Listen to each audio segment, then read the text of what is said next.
Rated T for teen. I was born with the doctors only knew what it was, but I wasn't supposed to walk. I had to wear those little brown shoes with the wide soles and the little braces that come up. And so I never would try to walk because I didn't like them, so I would crawl and drag my lower body with my upper body. And, you know, kids would tease me, mess with me, and make me cry. And when they come to stop me from crying because they feel bad about what they did, I would trip them and beat them up. And my father would sit on the porch and laugh. Said, that boy gonna be heavyweight champ one day, and be laughing. One day I was riding down the street and I seen this gym and I walked in, and then the second I walked in, I fell in love with it. When I was a kid, I used to get my ass kicked. My first competitive fight, I got knocked out. All I remember was the smell of the mats and the sound of my mum's voice screaming in the background. I was born into fighting. As my dad told me, I don't stop hitting them until they stop moving.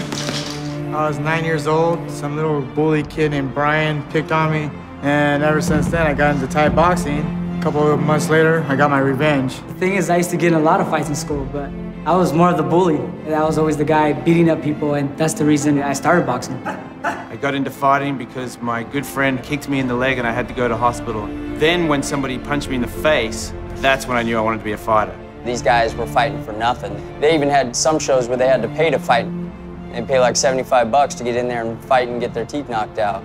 They just loved the sport so much that these fighters would do anything to get in there, and there's nothing more real than that. My mom said, don't do it, you're gonna get hurt. When my family found out that I wanted to be a fighter, at first they were pretty hesitant.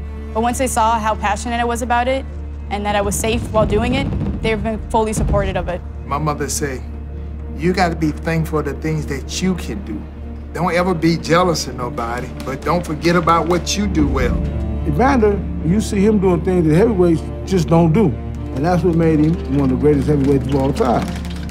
Perseverance is everything. It's dedication and training, dedication and knowledge. The day you quit learning is the day you quit breathing. My inspiration is to be the best pound for pound fighter out there. I don't want to just be no ordinary fighter where I just go up there, people don't even know who you are. I want to be somebody that people are going to remember. I fight for the love of the sport, the love of the competition. The difference between me and every other fighter is that I genuinely enjoy hurting people. I fight for fun. Fighting is a thing that all men should do. That's why you have pectorials, so that you can push your hand through somebody's face. I fight because I want to be a world champion. Easy as that. I fight for honor. I fight for equality. I fight because I was born to fight. I fight for a Japanese word called giri, which is the sense of right and wrong. I fight for all the little kids that people pick on and never thought they would amount to much. I fight for Christ. I fight for my family. I fight for my country. And I will fight for you. You only get to haul off and hit somebody as hard as you possibly can once in your life. So might as well do it, right? This is your fight.